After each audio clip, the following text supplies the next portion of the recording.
લાંબા સમય સુધી કડક રહે એના માટે જો આ 1 ચમચી જાદુઈ પાણી ઉમેરી લીધું ને તો આ અથાણાનો ટેસ્ટ ડબલ થઈ જશે. તો આજે આપણે હિંગવાળું ગાજર મરચાંનું ઇન્સ્ટન્ટ અથાણું બનાવી લઈશું. એના માટે અહીંયા મેં દેશી મોટા 2 ગાજર લીધા છે અને 6 થી 7 લાલ મરચાં લીધા છે. તમે લાલ લીલા મરચાં કોઈ પણ લઈ શકો છો.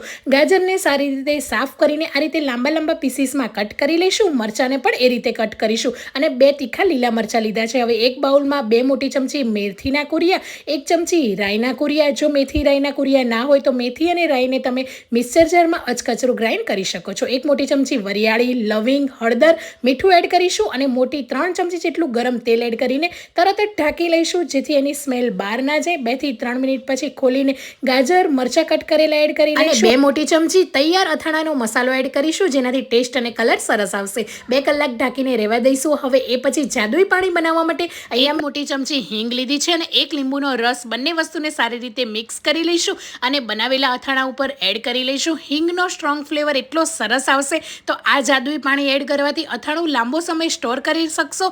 એકદમ કડક રહેશે અને ટેસ્ટી બનશે. તો મારી આ ટીપ સાથે તમે પણ ટ્રાય કરજો.